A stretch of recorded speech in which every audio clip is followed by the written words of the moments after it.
Bonjour à toutes et à tous. Je suis Guillaume Moreau, je suis directeur technique chez Box, nom qui résonne peut-être pour un certain nombre d'entre vous. Et sans trop vous étonner, on va aborder une thématique autour du content et autour de l'AI.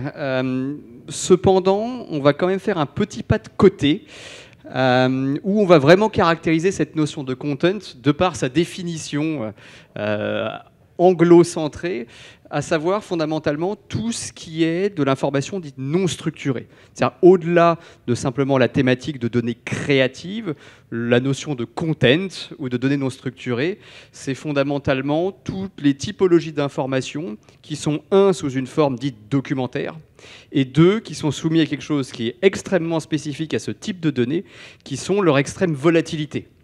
Une donnée documentaire, que ça soit un plan AutoCAD d'un bâtiment, une production Photoshop ou alors le menu de la cantine, elle peut être le matin sur votre poste de travail, elle peut être à midi en pièce jointe dans un email et elle peut être le soir intégrée dans une application de stockage d'entreprise.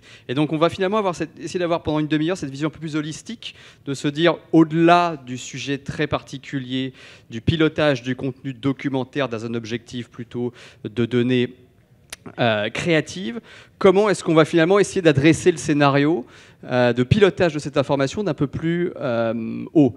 Et ça veut dire quoi? Si je vous donne quelques exemples de cas d'usage traditionnel de la donnée non structurée, c'est comment Joule, Vianney ou MC Solar vont envoyer leur maquette de production à Believe, qui est, vous savez, un acteur montant de ce milieu. C'est comment Pathé va archiver l'ensemble de son patrimoine numérique d'entreprise. Et donc là, il n'y a pas forcément que des assets créatifs, il y a tout ce qui va tourner autour. C'est comment Publicis va gérer ses rapports financiers. C'est comment on va arriver à produire de la littérature à destination des conducteurs d'Eurostar pour qu'ils y aient accès en cabine. C'est comment, je ne sais pas, Endemol va gérer l'onboarding de tous les intermittents sur la Star Academy et je ne sais quelle autre de leur production, ou comment gère l'interaction avec des distributeurs, je sais pas, chez Arémi Cointreau. Donc beaucoup d'interactions qui sont en rapport avec de la donnée non structurée, qui mixent à la fois de la donnée créative, mais également tout un écosystème de contenu autour qu'il va aussi falloir piloter, maîtriser, gouverner. Et c'est ça la raison d'être de Box, et c'est aussi pour ça que je suis là aujourd'hui, c'est d'essayer de un petit peu agrandir le spectre pour bien considérer que mon information, elle peut être dans des typologies extrêmement différentes. Et qui dit des projets avec des typologies de données non structurées très différentes veut aussi potentiellement dire énormément de silos d'informations. Et moi, j'appelle ça le slide spaghetti, ici. C'est à peu près ce qui se passe dans beaucoup d'organisations où, à partir du moment où ma donnée, elle sort d'un pipeline structuré, type pipeline créatif, il y a du DAM, il y a tout ce qui va bien, mais à un moment, c'est pas un coffre-fort. Ces informations, elles ont velléité à être diffusées, elles ont velléité à avoir un pilotage de leur cycle de vie. Et dès que cette information commence à sortir d'un silo, eh bien, elle peut fondamentalement venir se retrouver dans n'importe lequel de celui que vous voyez ici. Et là se créent des problématiques à la fois de gouvernance de cette information. C'est OK, l'asset digital Photoshop, où est la dernière version? Est-ce qu'elle est dans mon DAM? Est-ce qu'à un moment, elle n'a pas été partagée par mail à quelqu'un qui a lui-même amendé ce document? Et donc, l'élément important, c'est que ce n'est pas parce qu'on va piloter certains processus très spécifiques, type pipeline créatif, que d'un autre côté, j'ai plus à me soucier de la navigation de ma donnée dans l'entreprise, parce qu'à un moment, elle en sort, et c'est là que se posent des questions sur où la donnée va arriver et comment je la maîtrise de bout en bout. Mais je vais quand même reprendre un petit exemple un peu lié au créa. J'ai pris de marketing comme scénario sur finalement quel est le cycle de vie de la donnée non structurée, de la donnée documentaire produite par exemple ici par des équipes marketing. Globalement, il y a 3 séquences dans la vie de l'information. Il y a une première séquence où je vais produire l'information. Je vais collaborer autour de cette donnée pour arriver à produire sa forme définitive. À un moment, le but, encore une fois, c'est pas de la laisser dans un coffre-fort. C'est que cette information, elle puisse vivre et qu'elle apporte de la propriété intellectuelle à l'entreprise, donc qu'elle soit diffusée auprès d'un client, auprès d'un potentiellement donneur d'ordre interne. Et donc, il faut que j'assure sa publication et aussi sa structuration. Et de se dire comment, derrière, cette donnée, je la pilote dans le temps, plutôt que de la considérer comme un asset totalement, je dirais, froid. Et là, ce qui est intéressant, c'est que si on commence à regarder un peu l'écosystème qui se cache derrière ces différentes phases ici de projet, eh bien, on va voir qu'en fait, chaque métier va essayer d'un peu de tirer la couverture. Exemple très parlant, c'est une campagne marketing, j'ai beaucoup de production axée autour de la vidéo, j'ai des besoins de performance pour l'ensemble de mes créatifs. Quel est le canal que je vais utiliser pour consolider l'information, la stocker et la rendre accessible? Canal très traditionnel, du serveur de fichiers, c'est intégré dans le système d'information de l'entreprise et ça va potentiellement produire le plus haut niveau de performance. Mais là, vous allez avoir une autre partie de l'équipe qui va dire « Ouais, mais non, mais pour ce projet, moi, c'est du Photoshop ou c'est de l'InDesign que je vais utiliser. » Et là, on va être 3-4 à travailler autour de ce projet. Je veux avoir des capacités collaboratives, de validation, de workflow autour de ces différents documents. Donc, on va dire, OK, on rajoute un silo en plus. Okay, vous avez les gens qui gèrent la vidéo, ils vont faire du Lucid Link ou un serveur de fichiers. Vous avez les gens qui gèrent tous les assets Adobe Creative Cloud. Bon, on va leur mettre un petit silo, comme ça ils ont accès à toutes les fonctionnalités sympas de collab de la suite Adobe Creative Cloud. Et puis après, il y a un petit troisième qui arrive dans la danse, qui est celui, je dirais, qui, cette campagne marketing, va produire, je ne sais pas, les storyboards ou le script d'un quelconque contenu vidéo. Et là, l'outil qu'ils utilisent, ça s'appelle Word, ça s'appelle Excel, ça s'appelle des outils plutôt bureautiques. Et donc, on rajoute un autre élément, parce que ces gens-là vont se dire, ouais, mais moi, mon document Word, je veux qu'on puisse travailler à 6 dessus, en même temps, sur le même document. Et là, ça veut dire que ce document, s'il est sur un serveur de fichiers, j'en fais rien. Il n'ira pas chez Adobe. Et donc, on rajoute un silo d'informations qui va permettre d'aller apporter de la collaboration autour de ce contenu. Et puis, il y a un petit dernier. Il y a des gens qui adorent Apple chez les créatifs, qui ne jurent que par Keynote sur de la production de certains contenus, et qui vont dire aussi, moi, je veux avoir plein de fonctions avancées, et la seule manière d'avoir plein de fonctions avancées sur ce type de contenu, c'est de mettre tout ça chez iCloud de chez Apple. Donc finalement, autour de cette simple première phase de projet, j'ai déjà un écosystème d'intervenants qui est extrêmement large, et qui vont chacun utiliser des outils différents, parce que chacun veut pouvoir bénéficier d'un niveau fonctionnel qui est cohérent pour leur métier. Et donc là, on a déjà créé 4 silos sur une première phase de projet, sans même parler de DAM pour le moment. On est dans une phase plutôt de création initiale. Deuxième séquence, j'ai produit mes assets, je suis arrivé tant bien que mal à travailler en équipe, j'ai besoin de la publier, j'ai besoin de la diffuser auprès d'un certain nombre d'acteurs. J'ai ce petite chose-là qui existe dans plein d'entreprises et où plein se disent « Oh, c'est un super outil de publication ». On se rend vite compte que c'est plutôt un éditeur de site web qu'un outil de gestion de contenu. Et donc, on va se heurter tout de suite à des problématiques assez simples de se dire comment je fais pour publier mon contenu de 500 gigas qui est mon fichier RAW 4K. Les gens vont se dire, OK, mon entreprise ne le permet pas, on va aller commencer à faire du WeTransfer. Comme ça, on va s'envoyer des gros documents en interne comme en externe et ça va faire le job. Donc, une fois le document de sortie de son pipeline créatif, après la publication, ça peut aussi partir dans tous les sens, selon, encore une fois, la typologie de contenu et les acteurs qui sont impliqués. Et enfin, la partie structuration, qui est de se dire ensuite comment je pilote ces documents sur le long terme. On va avoir du DAM. OK, le DAM, c'est très bien pour des contenus créatifs, mais vous avez quelqu'un qui est engagé sur ce projet à un moment qui va nécessiter, je ne sais pas, plein d'agences externes qui vont être sollicitées pour impacter ce projet. À un moment, peut-être que je vais signer des contrats avec ces gens-là, peut-être que je vais signer des accords de non-divulgation. Et comment je m'assure de consolider tout ça au même endroit pour avoir l'ensemble des assets liés à un projet et pas les assets digitaux dans un DAM, les assets bureautiques dans un SharePoint et puis les assets X, Y ou Z dans une application métier diverses et variées. Donc ça, c'est un peu le constat qu'on fait chez Box auprès d'un certain nombre de nos clients. Et notre réflexion, c'est comment est-ce qu'on peut arriver à consolider tout ça. Et justement, comment est-ce qu'on peut faire en sorte d'avoir une unique plateforme qui va justement adresser tous les besoins particuliers de chaque intervenant et de chaque métier pour éviter d'avoir ce fameux scénario de dire non, je ne vais pas le mettre dans le DAM parce que je ne peux pas faire de la coédition sur PowerPoint, donc il va aller dans SharePoint. Eh bien, Box, justement, est là pour essayer de couvrir tout cela, à savoir créer une source unique de vérité et offrir des capacités collaboratives sur un spectre extrêmement large de types de contenus qui intègrent également des contenus du monde des médias, qui intègrent également des contenus du monde de l'industrie, même si ce n'est pas forcément aujourd'hui le cœur du sujet, pour garantir que l'ensemble des intervenants, quelle que soit leur intervention dans le projet, va pouvoir visualiser le contenu, travailler autour du contenu, collaborer autour du contenu, même si c'est un Word le matin, un Excel l'après-midi, un fichier InDesign le soir, et puis des rushs vidéo en pleine nuit.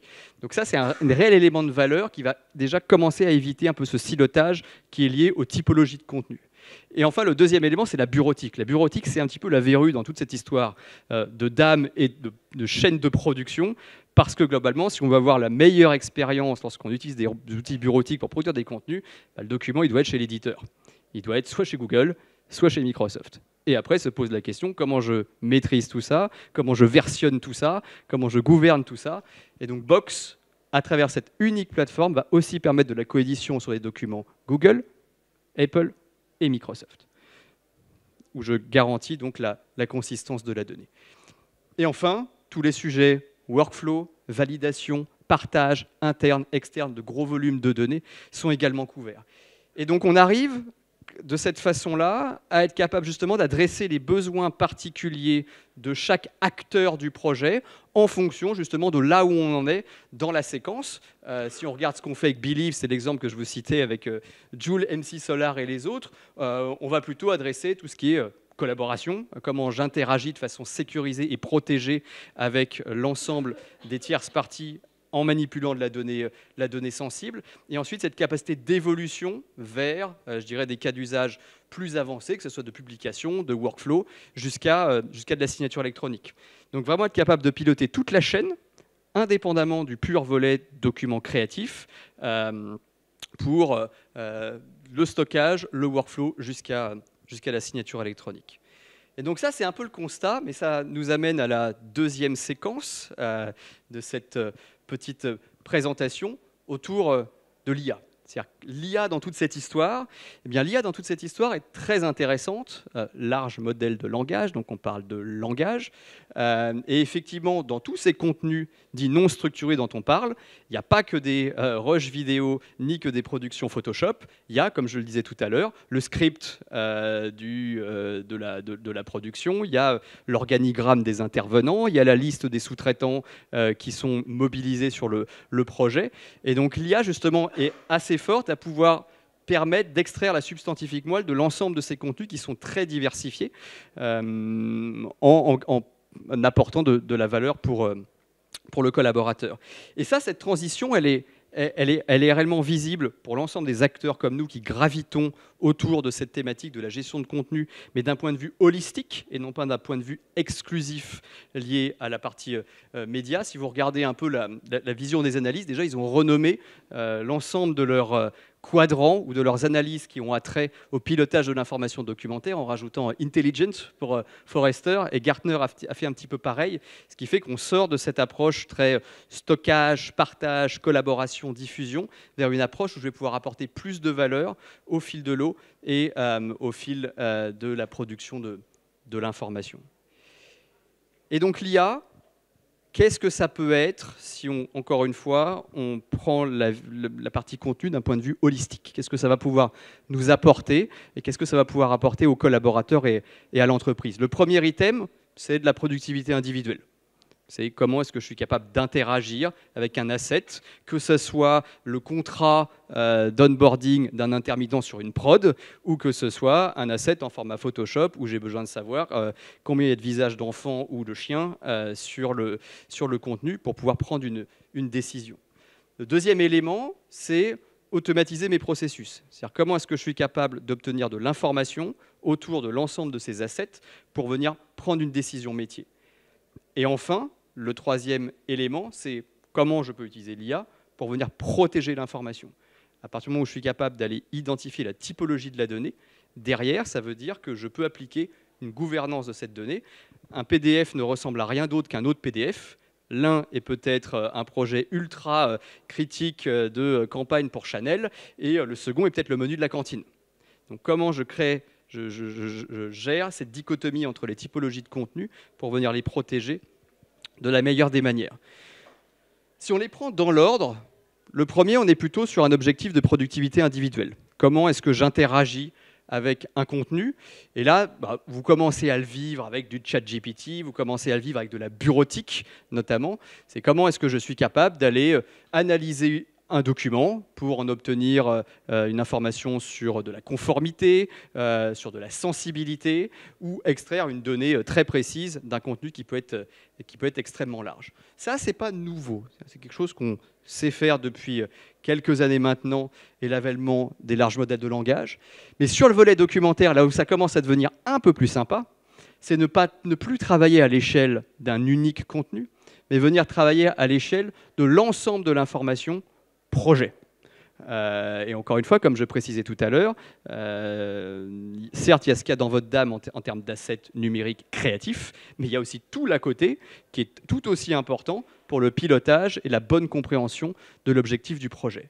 Et donc, les larges modèles de langage vont maintenant me permettre de venir interagir avec l'ensemble de ce quorum documentaire pour aller récupérer une information qui serait très spécifique et qui serait noyée dans une masse d'informations, certes que je vais essayer de structurer au maximum, mais qui peut être extrêmement large, 50 documents, 100, 200, 1000, 2000, 3000, 10 000, selon la taille du projet. Et derrière se pose la question, comment justement j'interagis avec ce modèle de langage, sous quelle forme? Et donc, on a essayé de structurer quelque chose d'un petit peu assez différent, qui est déjà comment est-ce que je garantis la qualité de l'information à la source. C'est-à-dire que vous savez qu'un modèle IA ou de large modèle de langage, si l'information à la source est erronée, l'information de sortie le sera aussi. Il y a un anglicisme, et je reste très poli, qui s'appelle garbage in, garbage out. Donc si je n'ai pas de la qualité à l'entrée, je n'aurai absolument pas de qualité à la sortie. Et donc l'approche, c'est un exemple que je vous montre ici, c'est de se dire, la plupart du temps, on va travailler sur des contenus à l'échelle d'un projet. Et donc Box va permettre de créer des portails documentaires thématiques qui vont référencer l'ensemble des documents propres au projet, que ce soit des documents créatifs, de Photoshop, de l'InDesign, de la vidéo, des documents Google Sheets pour la gestion des intermittents. Bref, consolider tout ça au sein d'un espace unique qui est accessible aux collaborateurs. Et vous voyez que c'est un peu plus sexy qu'une liste de fichiers dans un OneDrive ou un SharePoint. C'est-à-dire qu'on va venir contextualiser l'information. Et ensuite, à travers cela, on a l'assurance qu'on a des fondamentaux en termes de qualité qui sont là, parce qu'on maîtrise la donnée qu'on publie ici, et on va pouvoir interagir avec le large modèle de langage. Il y a un élément assez intéressant. Beaucoup pensent, lorsqu'on commence à manipuler des gros volumes de données, encore une fois, que ce soit créa et données un petit peu étendues, que l'IA est un peu la rustine pour éviter de structurer la donnée.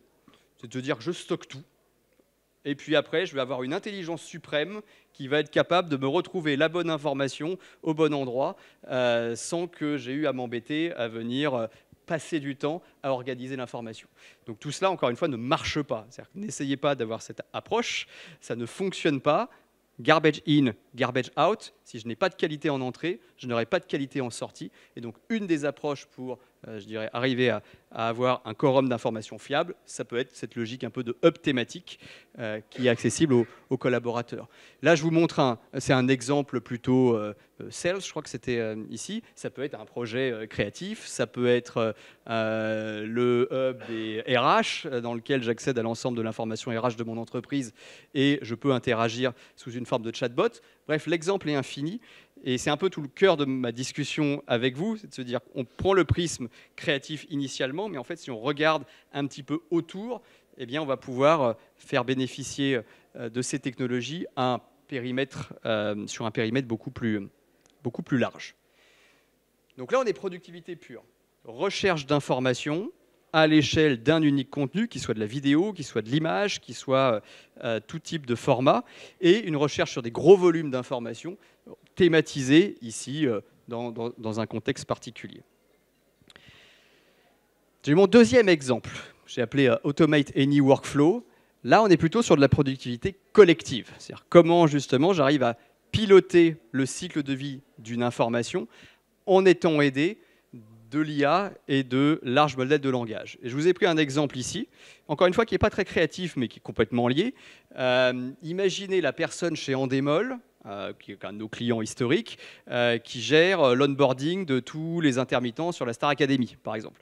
À un moment, cette personne-là, elle a besoin d'agréger beaucoup de contenu, elle a besoin d'agréger des timesheets de ces différents intervenants pour derrière les payer de la meilleure des façons. Et donc finalement, ce qui intéresse cette personne-là, c'est pas juste de stocker dans un outil des centaines de PDF. Elle, ce qui va l'intéresser, c'est des métriques métiers. C'est de se dire, quels sont tous mes intermittents qui ont des contrats, des accords de non-divulgation actifs, quels sont ceux qui n'en ont pas, pour venir derrière déclencher des processus. Et donc là, on sort un petit peu du document brut en lui-même, parce que l'information qui m'intéresse, c'est pas tant d'avoir le PDF du NDA de tel sous-traitant, c'est de savoir quand est-ce qu'il expire.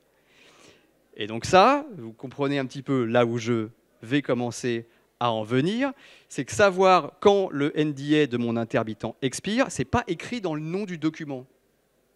C'est écrit quelque part, noyé dans une masse d'informations d'un document qui peut faire 10 pages, 100 pages, 1000 pages, ça fait beaucoup pour un intermittent, mais qui peut être extrêmement large. Et donc, ce qui veut dire qu'on va avoir besoin d'exploiter pour, je dirais, prendre cette décision, une information spécifique de ce document, et cette information, c'est ce qu'on appelle une métadonnée. C'est qu'une caractéristique du document qui peut être, encore une fois, une date de fin de contrat ou qui peut être toute autre forme de caractéristique utile au business. Et cette caractéristique, elle peut être aussi sur des documents, des images. Elle peut être sur cet asset digital. Est-ce que j'ai des visages de visibles? Si oui, combien il y a d'enfants, combien il y a d'adultes? Pour venir considérer ou non quel va être l'usage qui va pouvoir être fait de cet asset. Donc la métadonnée est clé. Et la vraie question et la vraie problématique, c'est que cette métadonnée, personne n'a envie de la saisir. J'ai deux solutions. Soit j'embauche un stagiaire pour aller reprendre l'ensemble de mes assets du contrat de l'intermittent jusqu'au rush de la Starac pour venir les référencer dans un outil de DAM ou une base quelconque. Soit j'ai mon copain l'IA. Et mon copain l'IA, eh bien, ce qui est intéressant, c'est que vous avez vu le côté très agnostique de l'approche de Box, qui est de se dire il y a la créa, mais il n'y a pas que la créa. Eh bien, on va pouvoir venir analyser l'ensemble des contenus à un moment qui sont consolidés autour de la plateforme, que ce soit un Photoshop, encore une fois, une image, une vidéo ou le contrat de l'intermittent, de telle façon à venir en extraire l'information clé, et tout ça sans aucune saisie manuelle, comme vous l'avez vu ici, et derrière venir pouvoir utiliser ces critères pour fluidifier l'accès aux documents, mais ensuite également déclencher des processus ou mieux gouverner le document selon si j'ai identifié qu'on est sur un document sensible ou moins sensible, et donc cette capacité de venir apposer des règles de sécurité et de gouvernance. On peut même vous faire un résumé du document si on le souhaite. Bon, je vous ai montré sur un document Word, ça marche sur tout. C'est ça la beauté du modèle. J'ai du contenu assez statique, là plutôt dans des formats images. Et bien, de la même façon, on va pouvoir extraire toutes les données qui sont importantes pour vous. C'est-à-dire qu'on ne parle pas des tags EXIF qu'il y a sur les images ici. Le but, c'est d'analyser le contenu pour venir extraire les données qui sont importantes pour vous, pour le business, pour la chaîne de prod ou autre, pour que derrière, je gagne en agilité et en productivité. Et ça, on sait le faire sur 1 million de documents. On sait le faire sur 10 millions de documents. Le but, c'est qu'il n'y ait plus aucun document, quel que soit le format, qui n'ait pas cette adjonction. Qu'il n'y ait plus un document qui soit dans un SharePoint, l'autre dans un WeTransfer, le troisième dans un Google Drive et le quatrième dans iCloud, non maîtrisé, non gouverné, et on ne sait absolument pas ce que c'est. Ici, Box apporte de la valeur au métier et on garantit également la structuration de l'information. Et une fois qu'on l'a, cette information, eh bien, ça veut dire qu'on va peut-être aussi commencer à pouvoir présenter la donnée différemment.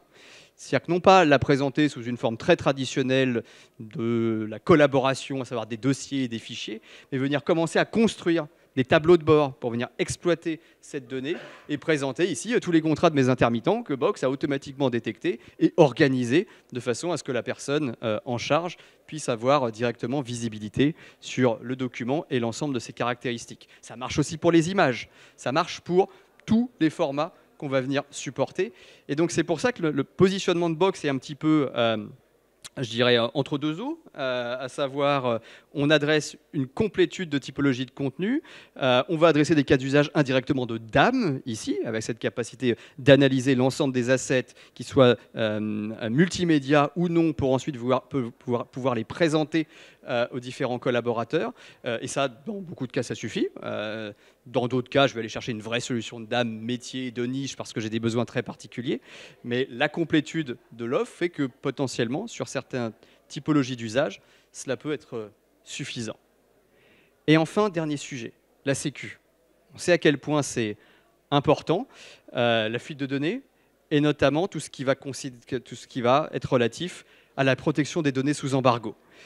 Si vous venez voir sur notre stand, j'ai une belle démo Chanel spécifique autour de cette thématique, qui est justement, si j'ai été capable d'analyser les typologies de contenu, que je sais ce qu'il y a dedans, que je sais distinguer le menu de la cantine d'un PDF d'un contrat, et bien derrière, je peux appliquer des garde-fous pour protéger plus spécifiquement cette donnée. Ici, j'ai identifié que c'était relatif à la campagne... c'est eau précieuse, je ne sais plus comment s'appelle ce nouveau parfum. Chance, voilà, merci, avec... Angèle ici, et donc Box est capable de détecter qu'attention, c'est relatif à une campagne qui est encore sous embargo, et donc on va être capable de bloquer le téléchargement, de mettre le document en coffre-fort, jusqu'à filigraner, comme vous le voyez ici, avec notamment l'information sur qui est en train de consulter le document.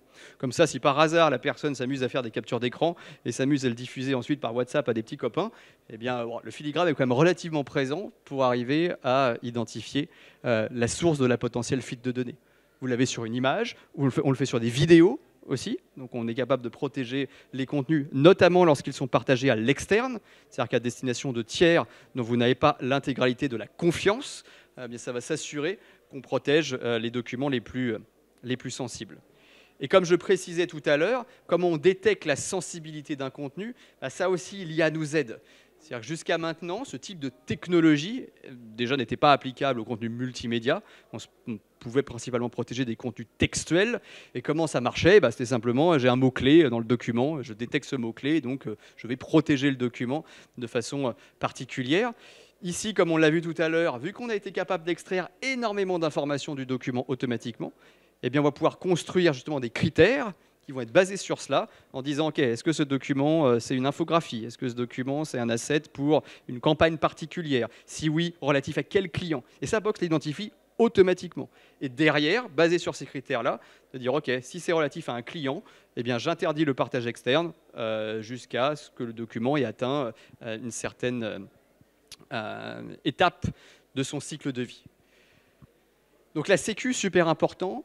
Et pour terminer, un volet plus technologique, mais que je trouve intéressant, qui est de se dire que justement, toutes ces nouvelles technologies qu'on apporte autour de l'analyse de contenu, qui va être basée sur des larges modèles de langage, etc., on sait très bien que ces technologies sont vouées à évoluer.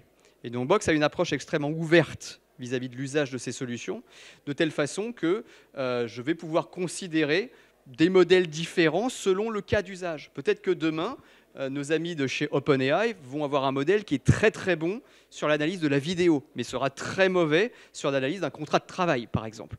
Et donc, en pouvant suivre l'évolution des différents éditeurs de ce nouveau marché, eh bien derrière, on va s'assurer qu'on vous propose la solution qui est la plus adaptée en fonction du contexte, de la typologie de documents, des formats également, qui ne sont pas les mêmes et qui ne sont pas supportés par l'ensemble de ces éditeurs, de telle façon que vous puissiez bénéficier du meilleur de la technologie. Donc en conclusion, peut-être une session un petit peu plus ouverte que celle que vous avez peut-être eu l'habitude de vivre aujourd'hui. On est sorti un petit peu du volet créatif pour également aborder d'autres typologies de contenu. Mais on a vu que voilà, il n'y a pas que des créas dans la vie. À un moment, j'ai un écosystème de collaborateurs qui travaillent autour. J'ai mon juridique qui peut avoir besoin d'un droit de regard sur un document Photoshop en cours de création. J'ai des équipes peut-être commerciales qui souhaitent suivre l'évolution d'un contenu. Eh bien, Box est la plateforme un peu de médiation qui va garantir que l'ensemble de ces contributeurs pouvoir visualiser les contenus, travailler autour de ces contenus, utiliser l'IA pour venir très facilement les organiser. Et derrière, un élément quand même non négligeable, et ça sera mon dernier petit commentaire économique, le stockage est illimité.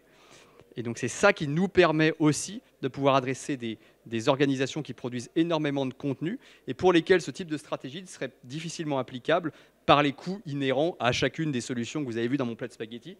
Le but, c'est que si on en met une au milieu, et qui plus est, le stockage n'est pas une variable d'ajustement économique, eh bien ça permet de se projeter dans l'avenir pour construire avec cette solution, je dirais, tous les cas d'usage que vous pouvez imaginer. Je vous remercie de votre attention. On est stand 19 et bonne journée à tous. Et si vous avez des questions, voilà, on est dispo.